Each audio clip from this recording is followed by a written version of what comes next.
Жана бул жакта дагы айта кетчү нерсе бар. Эми дуанын дагы тоскоолдуктары бар. Адам Аллах Таалага дуа менен кайрылып жатканда кээ бир тоскоолдуктар себептүү Аллах Таала жооп бербей калышы мүмкүн. Ошо адам өзү себеп болуп калышы мүмкүн. Эми тоскоолдуктардын бири бул эмне? Мына бул жакта шейх айткандай эле бул шаштыруу.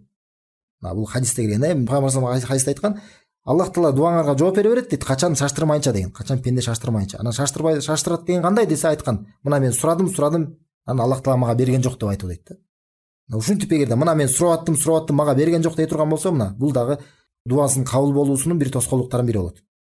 Ошондой эле, мына буга чейин да бир хадис айткан болчубуз, Пайгамбар буйрук кылды эмне дейт? Аллахка бекем ишеним менен дуаңарга жооп берет деген бекем ишеним менен кайрылгыла деп айткан. Менин дуама Аллах Таала сөзсүз жооп берет деген, Аллах Таала тууралуу болгон жакшы ой менен дуа кылган болсо, ошондон Аллах Таала дуасына жооп берет. Жана тоскоолдуктардын бири бул арам нерселер. Арам нерсени жеген болсо, арам жол менен акча тапкан болсо, ушул дагы тоскоолдуктардын дуанын кабыл болуусунун бир тоскоолдуктарынын бири болуп калат. Анткени бул тууралуу Пайгамбар хадисте айткан, бир адам бар дейт, узак сапарда жүрөт дейт. Жана чачтары уйпаланган дейт, кийимдерин чаң баскан дейт. Ямудду ядайхи ила сама дейт. Эки колун асманга көтөрүп дейт. Я Раб, о Раб, Аллах Таала деп Аллах Таала кайрылып жатат дейт. Бирок анын жегени арам дейт, анын ичкени арам дейт, кийгени арам дейт. Жана өзү арамга тойгон дейт. Фа анна юстажабу лизалик дейт. Мындай адамга кантип жооп берилиши мүмкүн дейт. Демек мындан да билебиз, эмне арам нерседен алыс болсок, бул ошол биздин дуа кабыл болуусунун эң башкы себептеринен болот да. Карасаңар ушул жер өтө маанилүү да. Субханалла, Пайгамбар саллаллаху алейхи вассалам ушундай арам менен тамактанган адамдын дуасына Аллах Таала кантип жооп бермегиле деп, анын дуасы кабыл болуусу мүмкүн эмес дегенде айтып атат да.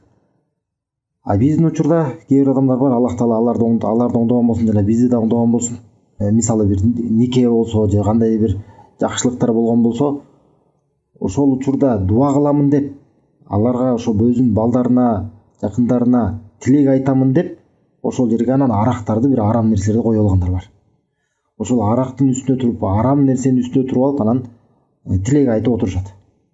Андай мына карасаңыздар, субханалла, ошондой арам менен Аллахка жакпаган нерсе менен анан кантип Аллах Таалага тилектер менен кайрылып отурат. Мына алардын дагы мына ошо Пайгамбар саллаллаху алейхи айткандай дагы биз айтып айтабыз.